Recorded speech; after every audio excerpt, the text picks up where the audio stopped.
Kami persilahkan untuk selanjutnya, Bu Susan, sudah siapkah? Oke, Pak. Oke, Pak Gito. siap. Assalamualaikum Siap. warahmatullahi wabarakatuh. Waalaikumsalam warahmatullahi wabarakatuh. Silakan dilanjut, Bu Susan. Terima Terima kasih. kasih. Terima kasih Pak Sugito. Selamat pagi Bapak dan Ibu. Salam sejahtera untuk kita semua. Kang Yogi, selamat pagi. Pak Sigit. Saya mungkin langsung nyambung ya dari Mas Yogi dan mendengar tadi paparan Pak Sigit, kan kita akan ada pertemuan-pertemuan berikutnya ya yang membahas detail terkait dengan pembelajaran dan assessment juga project. Jadi mungkin dalam pertemuan kali ini saya akan sekilas saja terutama berfokus ke pertanyaan-pertanyaan yang sudah ada dan di-share ke saya ya kemarin oleh panitia. Jadi mungkin saya menjawab dulu, boleh Pak Gito atau bagaimana? Boleh ya menjawab pertanyaan? Menjawab dulu saja, Bu Susan. Justru itu Baik, yang sangat esensi. siap. Monggo. Baik. Nah ini jadi pertama ini terkait dengan sebentar. Terkait dengan program tahunan, program semester sama ATP ya. Jadi ini mungkin apa hubungannya ya antara program tahunan, program semester dan ATP. Nah, pertanyaannya apakah guru tetap membuat prota, promes dan silabus? Mas Yogi tadi sudah menjelaskan ya terkait dengan kurikulum operasional, dan di dalam kurikulum operasional itu ada komponen-komponen yang sangat lengkap, yang di dalamnya itu menggambarkan juga acuan untuk pelaksanaan pembelajaran. Jadi program pembelajaran ya, yang tentunya ini meliput untuk program tahunan, program semester, dan kemudian kalau untuk silabusnya, sebagaimana kita ketahui silabus kan terdiri dari beberapa komponen ya, dan dia merupakan acuan untuk pembelajaran per mata pelajaran gitu ya. Dan sekarang kita punya ATP, punya TP dan ATP, dan kalau misal kita lihat KOS dan ATP itu fungsinya sama dengan silabus. Jadi merupakan acuan untuk pelaksanaan pembelajaran. Nah, sehingga kalau satuan pendidikan memutuskan gitu ya sudah memiliki KOS dan ATP, kemudian memutuskan untuk saya bikin modul ajarnya atau bikin perangkat ajar lain, bisa jadi tidak pakai modul ajar ya, mohon maaf nih, bisa jadi dengan format yang lain perangkat ajarnya, ini bisa langsung merujuk kepada KOS dan kepada ATP. Tetapi kalau misal satuan pendidikan saya merasa perlu membuat silabus gitu, silahkan dipersilahkan. Tetapi ini bisa dijadikan pilihan kalau KOS-nya sudah ada, ATP-nya sudah ada gitu ya, bisa langsung bikin modul ajar. Kan di ATP ada komponen-komponen yang tidak ada di silabus, misalkan aktivitas pembelajaran atau penilaian dan sumber belajarnya. Nanti untuk komponen yang tidak ada, kalau Ibu dan Bapak tidak mau bikin silabus, langsung saja dituangkan di modul ajar. Jadi ini dikembalikan ke satuan pendidikan. Kalau misal masih mau mengembangkan silabus, silahkan. Tapi kalau sudah punya KOS dan ATP, terus mau langsung bikin modul ajar, perangkat ajar, juga boleh. Karena acuannya sudah ada, KOS dan ATP. Nah, hal ini diberikan keleluasaan supaya tidak memberatkan ya secara administrasi. Dan kami juga melihat di Permendikbud yang standar proses, yang menjadi kewajiban di situ tertera adalah menyusun RPP ya, bukan menyusun silabus. Dan fungsinya silabus ini sama dengan KOS dan ATP. Baik, yang ketiga pertanyaan masih terkait dengan prota, prosem ATP, apakah ATP semua mapel dan jenjang disediakan pemerintah? Di mana bisa melihatnya? Jawabannya adalah disediakan beberapa alternatif, tetapi tadi seperti yang disampaikan oleh Mas Yogi dalam kerangka pembelajaran paradigma baru, ATP ini bisa, jadi satuan pendidikan bisa pakai ya yang sudah disiapkan oleh pemerintah, bisa memodifikasi atau bisa membuat sendiri. Jadi ini disediakan tentunya sebagai contoh, sebagai alternatif kalau satuan pendidikan belum bisa mengembangkan sendiri, tapi kalau misal nanti bisa mengembangkan sendiri, alangkah lebih baiknya gitu ya kalau dikembangkan sendiri supaya lebih sesuai dengan karakteristik peserta didiknya. Ini melihatnya di platform digital ya yang sudah disiapkan oleh tim Wartek oleh GTK dan kemarin sudah di-launching ya Ibu dan Bapak platformnya. Begitu juga modul ajar ada di platform digital juga. Ini untuk modul pertanyaan kedua terkait dengan modul ajar dan RPP. Tadi juga sudah dijawab oleh Mas Yogi, apakah guru wajib membuat modul ajar gitu ya.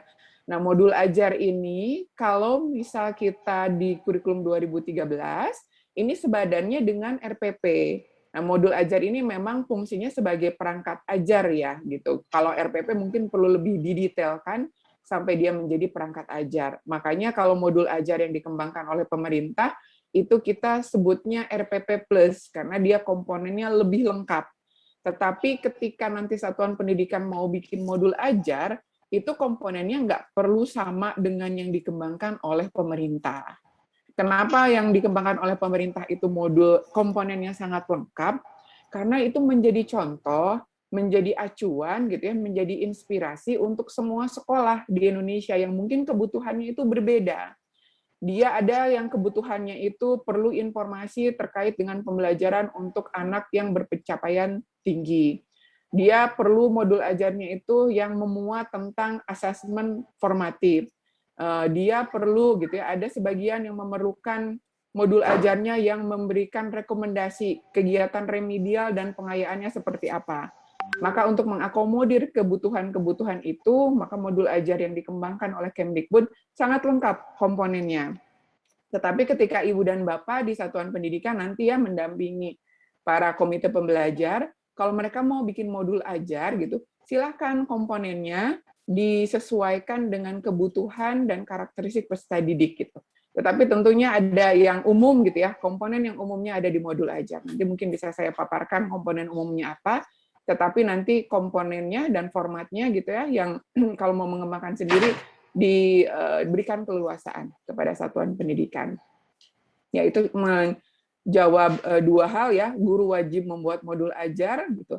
Kalau sepadan dengan RPP modul ajar, kalau kita lihat di Permendikbudnya standar proses, maka menjadi kewajiban ya membuat modul ajar karena ini sepadan dengan RPP dan di Permendikbud itu sangat dijelaskan sekali ya, disebutkan bahwa pendidik wajib membuat rencana pembelajaran. Tetapi tadi leluasa ya, diberikan keleluasaan. Tapi kalau misal mau menggunakan langsung, jadi ini memiliki gitu ya, memiliki modul ajar. Tapi kalau sudah memilih ya modul ajar yang dikembangkan oleh pemerintah, itu juga bisa. Jadi mungkin ini yang paling penting adalah menggunakan modul ajar ya untuk pembelajaran. Jadi alternatif memilikinya itu punyanya bisa 3. 1, memakai langsung yang sudah disediakan pemerintah. Kedua, memodifikasi yang sudah disediakan. Ketiganya, mengembangkan sendiri. Pertanyaan terkait modul ajar dan RPP yang kedua, format modul ajar bisa disederhanakan, sudah dijawab.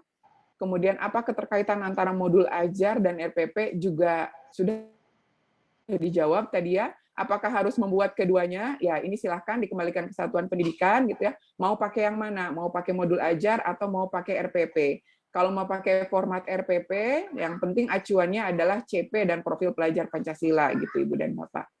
Apakah modul ajar semua mapel dan jenjang akan disiapkan? Ya, sudah disiapkan. Beberapa contoh, beberapa alternatifnya. Melihatnya di mana? Di platform digital. Ini ada pertanyaan terkait buku teks. Mas Yogi nanti mungkin bisa jawab ya. Saya langsung ke asesmen.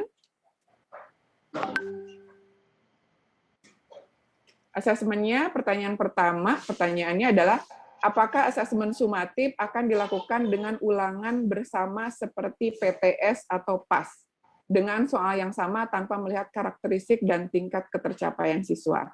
Ya, ini asesmen sumatif yang kami rekomendasikan itu ada 2 jenis asesmen sumatif. Jadi ada sumatif di akhir lingkup materi, kalau kita melihat ATP-ATP yang sekarang, itu biasanya dikelompokkan menjadi lingkup materi. Biasanya itu terdiri dari beberapa TP, satu TP itu aktivitas pembelajarannya itu bisa berkali-kali gitu ya. Jadi satu lingkup materi itu bisa berapa kali pertemuan gitu, sebelum memasuki lingkup materi berikutnya, akan ada asesmen sumatif. Direkomendasikan ada asesmen sumatif yang fungsinya ini juga selain untuk off learning, selesai lingkup materi, tapi juga for learning gitu ya, dan as learning, karena mengkonfirmasi hasil asesmen formatif pada TP-TP yang sudah dilalui, sudah diajarkan dalam satu lingkup materi tersebut. Nah, kemudian selain itu juga ada sumatif di akhir semester, yang ini merupakan pilihan kalau kami rekomendasikan gitu ya, karena sudah ada sumatif di akhir lingkup materi. Nah, fungsinya sumatif akhir semester ini mengkonfirmasi hasil sumatif lingkup materi. Tetapi untuk waktunya yang sumatif di lingkup materi ini karena ATP dan ATP-nya akan beda-beda ya setiap satuan pendidikan, jadi ini diberikan keleluasaan kepada pendidik untuk menentukan kapan mau melakukan asesmen sumatif, karena nggak bisa disamain. Kalau pakai ATP-nya beda-beda, nggak bisa disamakan. Pembelajarannya beda-beda, nggak disamakan. Bahkan mapelnya mungkin setiap sekolah itu beda-beda ya. Jadi seperti itu kurang lebih gambarannya. Nah, format laporan hasil belajar, bagaimana format penulisan laporan hasil belajar, apakah antara nilai pengetahuan, keterampilan, dan sikap digabung menjadi satu? Ya, betul. Ini nilai pengetahuan, keterampilan, dan sikapnya digabung menjadi satu, karena CP-nya juga utuh ya, antara ranah sikap, pengetahuan, dan keterampilan juga jadi satu. Kita mengupayakan format laporan kemajuan belajar, kalau di Kepmendikbud, dan di prinsip pembelajarannya namanya itu Ibu dan Bapak laporan kemajuan belajar. Mungkin ngambil dari ini ya, dari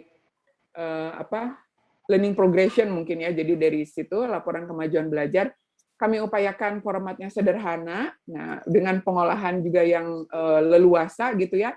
Diberikan alternatif mengolahnya kepada pendidik, apakah mau mendokumentasikan hasil penilaian formatif gitu ya semuanya ke dalam rekap nilai dan kemudian nanti dijadikan pertimbangan untuk nilai akhir, apakah hanya mau menggunakan sebagian saja hasil asesmen formatif pada asesmen formatif yang dikuantitatifkan gitu ya, yang dikuantitasikan untuk mengolah menjadi nilai akhir, atau hanya pakai asesmen sumatif saja. Tetapi ketika menentukan nilai akhir, menjadikan hasil asesmen formatif itu sebagai pertimbangan ketika mau menentukan nilai akhir dan mau menentukan deskripsi. Jadi nanti ada keleluasaannya Ibu dan Bapak.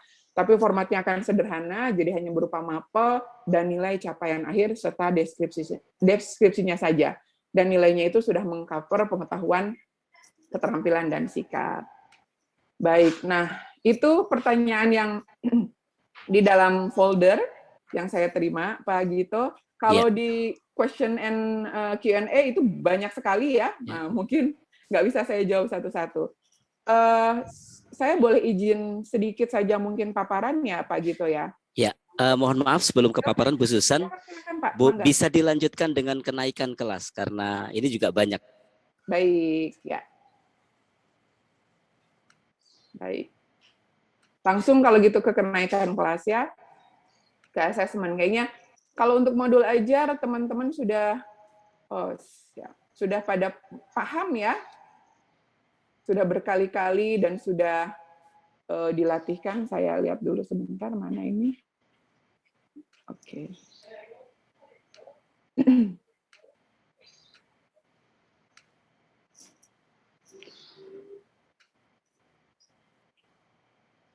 Ya, ini adalah untuk asesmen ya. Mungkin saya langsung ke asesmennya saja. Jadi kalau di dalam paradigma asesmen itu ada 5 ya, Ibu dan Bapak. Tentunya dasarnya ini ya, banyak sekali keleluasaan yang diberikan di dalam paradigma asesmen ini.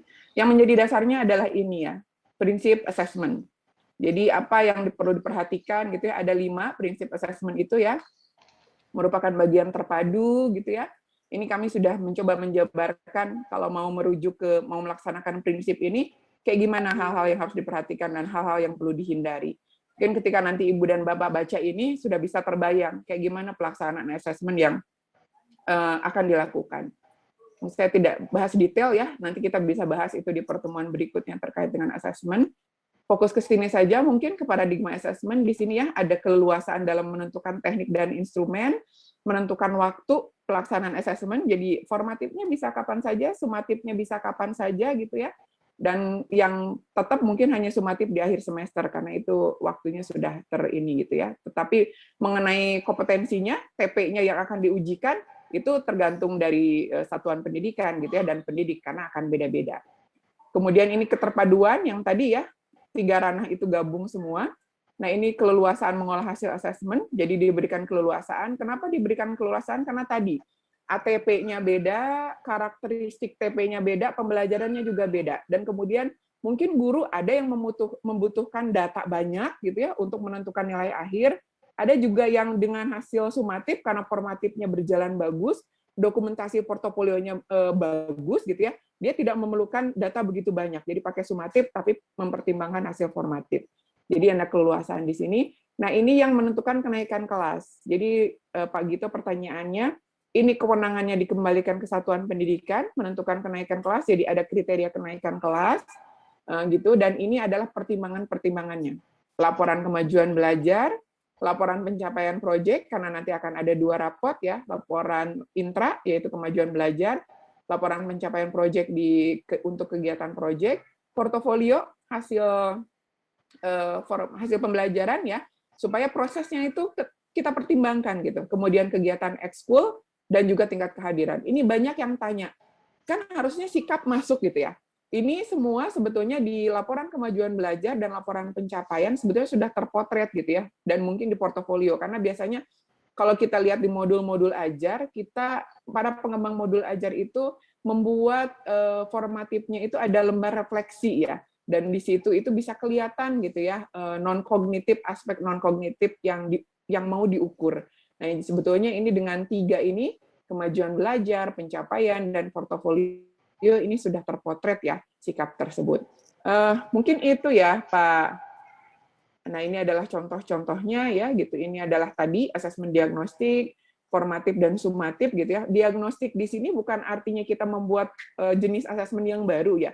Dia maksudnya sebetulnya kategori formatif, tapi ada yang dilakukan di awal pembelajaran gitu ya, dan awal lingkup materi untuk memotret kesiapan, kekuatan dan kelemahan siswa sehingga guru bisa menentukan intervensi pembelajaran. Nah, baik, mungkin untuk proyek mungkin cukup dulu ya Pak Gito ya, supaya nanti kita bisa diskusi di tanya jawab. Terima kasih. Yang untuk yang assessment Bu Susan, karena nanti toh juga ada pertemuan selanjutnya gitu.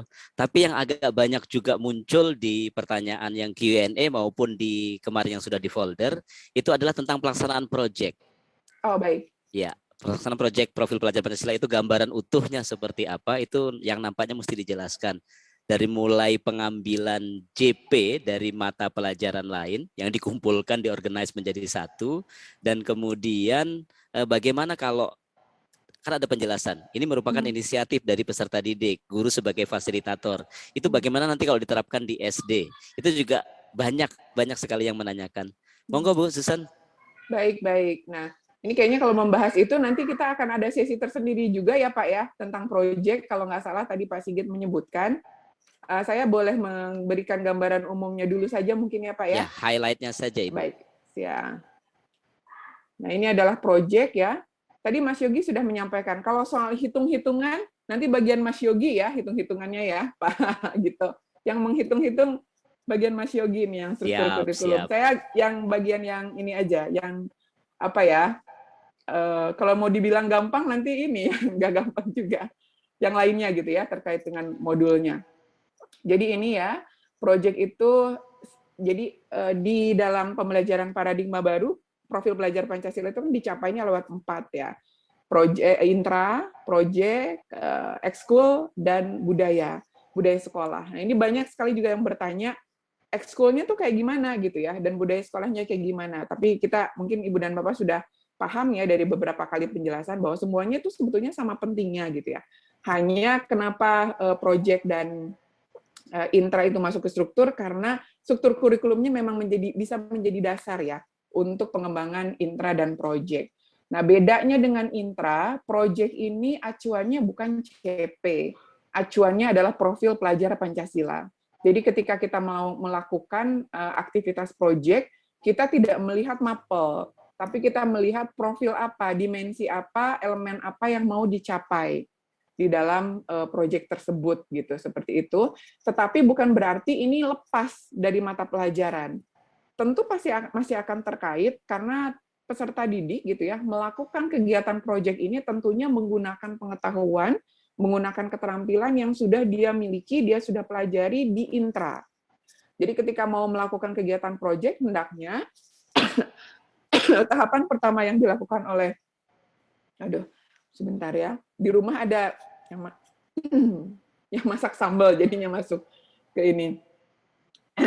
Jadi hendaknya ketika mau melaksanakan proyek itu, yang dilakukan oleh pendidik, oleh tim gitu ya, tim yang fasilitator project itu mempertimbangkan kira-kira kalau projectnya seperti ini, temanya ini, topiknya ini, dimensinya ini, elemennya ini, kegiatannya seperti ini, anak-anak sudah menguasai tidak ya keterampilan dan pengetahuan untuk bisa melakukan kegiatan ini.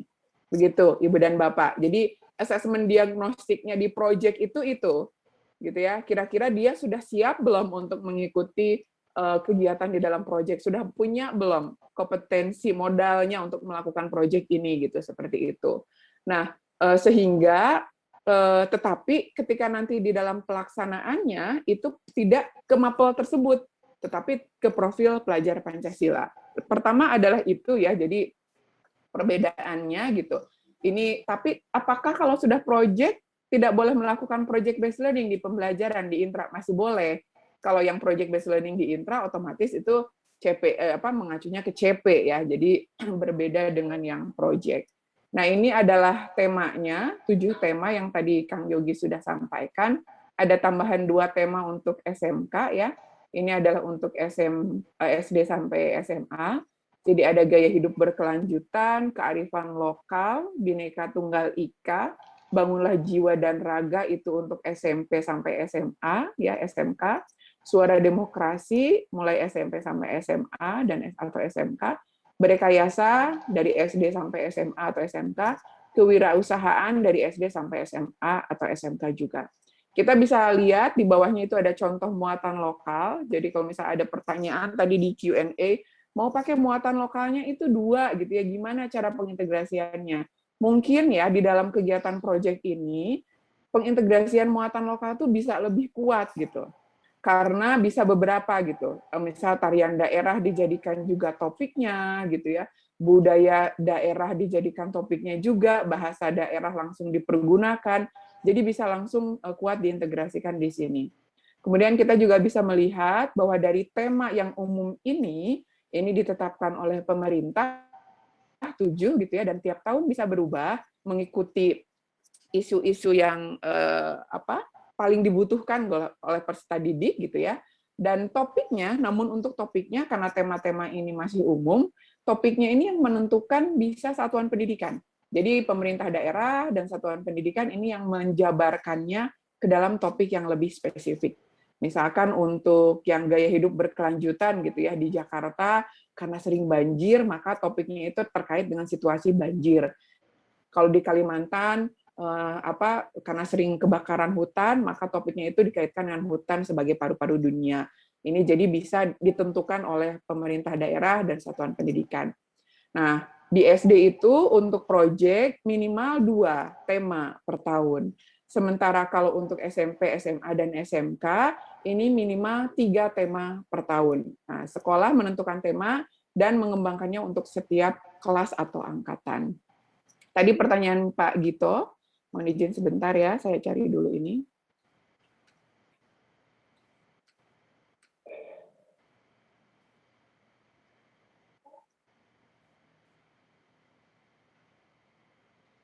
Kok tidak bisa? Sebentar ya Pak Gito. Ini kok.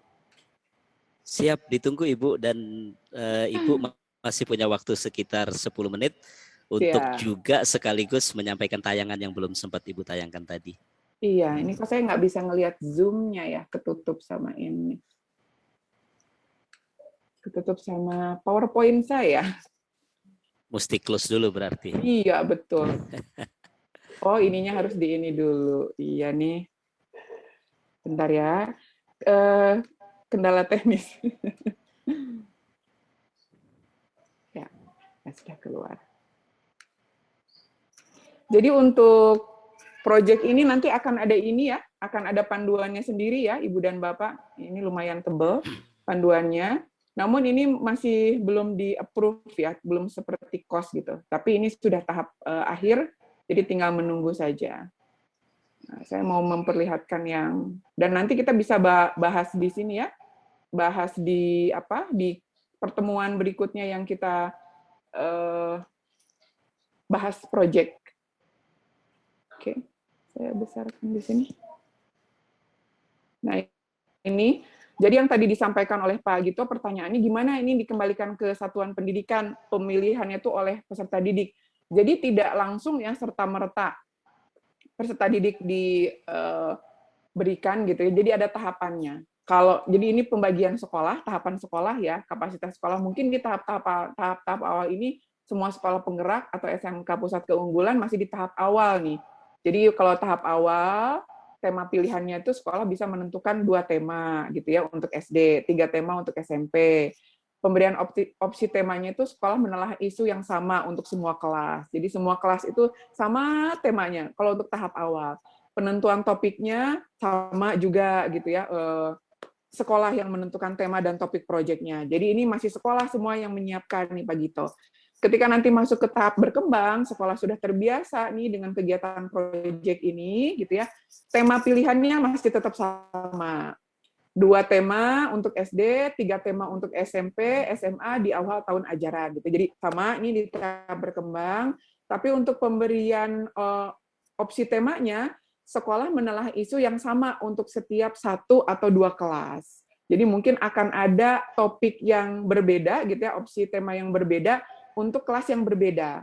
Itu kalau sudah siap nih sekolah gitu. Tapi kalau misal belum di tahap awal, ya sama aja dulu gitu untuk semua kelas. Kalau sudah mulai terbiasa, bisa mulai menerapkan tema-tema yang berbeda di jenjang-jenjang kelas 1 atau 2 kelas gitu ya.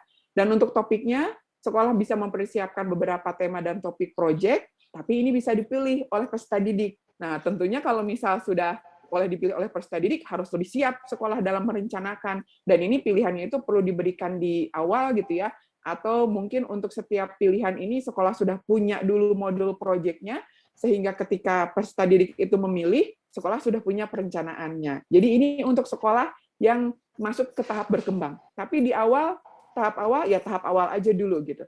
Jadi mungkin tidak memberikan opsi kepada peserta didik, tapi masih ditentukan oleh sekolah. Kalau sudah masuk ke tahap berikutnya, tahap lanjutan, ya tema pilihannya, sekolah bisa menentukan 2 tema untuk setiap kelas SD, atau 3 tema untuk setiap kelas SMP sampai SMA di awal tahun ajaran. Setiap kelas dapat memilih tema yang berbeda. Ini kalau sudah tahap lanjutan nih, sekolahnya sudah mahir, mungkin modul-modul proyeknya juga sudah ada gitu ya, bukan bekas, yang sudah dikembangkan di tahun-tahun sebelumnya gitu, jadi sudah lengkap semuanya, dan guru-gurunya juga sudah terpetakan siapa yang akan mengampu ini, mata pelajarannya, alokasi waktunya, pembagian beban mengajarnya, dan lain sebagainya, ini sudah bisa diterapkan. Kemudian opsi temanya, tentunya kalau tadi setiap kelas memilih tema yang berbeda, setiap kelas menelah isu yang berbeda sesuai dengan pilihan peserta didik. Dan topiknya otomatis peserta didik mendiskusikan tema dan proyek dengan bimbingan guru. Jadi sesuai dengan pilihan mereka. Jadi ada tahapan-tahapannya seperti ini ya Pak Gito. Mungkin itu Ya, sementara siap Ibu. jawaban saya. Terima Siap kasih. Ibu. Silakan Ibu kalau ada yang mau ditayangkan seperti yang dijanjikan tadi. Rasanya cukup ya Pak Oh Gito ya? cukup, oke. Ya, Kalau baik. cukup, ada satu pertanyaan lagi yang ini juga muncul di folder maupun di sini. Keterkaitan antara asesmen yang nanti di sekolah penggerak ini dengan AKM. Oke, Ya, baik. silahkan Ya, Ibu. siap. Nah, kalau asesmen yang di sekolah penggerak ya, asesmen formatif dan sumatif di dalam intra dan project, itu acuannya adalah kalau untuk intra ke CP, kemudian untuk project itu ke profil. Ini adalah untuk melihat, mengidentifikasi kekuatan, kelemahan, dan perkembangan ya progres belajar dari peserta didik gitu. Bukan fokusnya bukan untuk menilai, walaupun nanti di laporan kemajuan belajar itu ada nilai akhir, tapi itu pun juga sebetulnya untuk umpan balik bagi pendidik untuk menentukan pembelajaran berikutnya. Jadi ini pembelajaran yang berkesinambungan. Nah saya mungkin paparannya supaya lebih tergambar. Ya.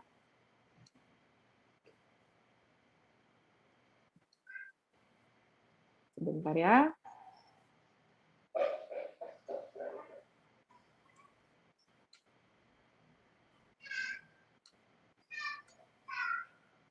Tersisa waktu 5 menit, nanti ketika Bu Susan sudah selesai, mungkin Pak Yogi bersiap-siap juga ada beberapa pertanyaan terkait dengan angka-angka yang seperti disebutkan Bu Susan tadi.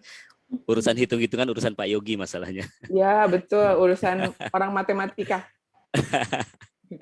Terima kasih Bu Susan. Agak pusing kalau orang olahraga suruh ngitung ya Pak Gito. Kami belajar menghitung, Hitungnya kita cuma sampai 8 sampai kita Pak 8 Gito. dan kembali ke 1 lagi. Iya, betul. Mohon izin sebentar ya, saya paparkan. Ini pertanyaan yang sangat bagus sekali. Sebetulnya itu yang mendasari pembelajaran paradigma baru ya Ibu dan Bapak. Banyak sekali juga yang bertanya, apa sih yang baru gitu? Kenapa disebut pembelajaran paradigma baru? Kalau konsep-konsep pembelajarannya sebetulnya di kurikulum 2013 juga sudah ada gitu ya. Nah, ini sebetulnya disebut pembelajaran paradigma baru karena ini merupakan upaya gitu. Upaya dari pemerintah untuk memperbaiki pembelajaran gitu ya, supaya terjadi pembelajaran yang berkesinambungan gitu. Jadi pembelajaran paradigma baru itu memastikan praktik pembelajaran untuk berpusat kepada peserta didik. Nah, dengan paradigma ini pembelajaran itu menjadi satu siklus yang berawal dari pemetaan standar kompetensi, proses pembelajaran dan pelaksanaan asesmen. Jadi kalau di level nasional yang diupayakan oleh kita gitu ya, ketika taut kurikulumnya gitu ya, written kurikulumnya adalah CP, adalah profil, maka gimana nih taut kurikulumnya gitu dengan merdeka belajar gitu ya, dengan penyesuaian pembelajaran dengan tingkat capaian teaching at right level dan lain sebagainya dengan prinsip pembelajaran gitu ya, yang menjamin keleluasaan pembelajaran berpusat pada peserta didik. Kalau misal standarnya seperti ini, profil dan CP, pembelajarannya seperti ini gitu ya, kompetensi utuh di 3 ranah, maka asesmennya seperti apa yang bisa selaras? Maka asesmennya adalah dalam bentuk, kalau di level nasional dalam bentuk AKM, asesmen kompetensi minimal, yang mengukur kompetensi, tapi itu tidak di semua tidak di semua bukan tidak di semua mata pelajaran ya, karena kompetensinya melekat dengan semua mata pelajaran. Tidak di semua kompetensi, jadi hanya kompetensi literasi dan numerasi.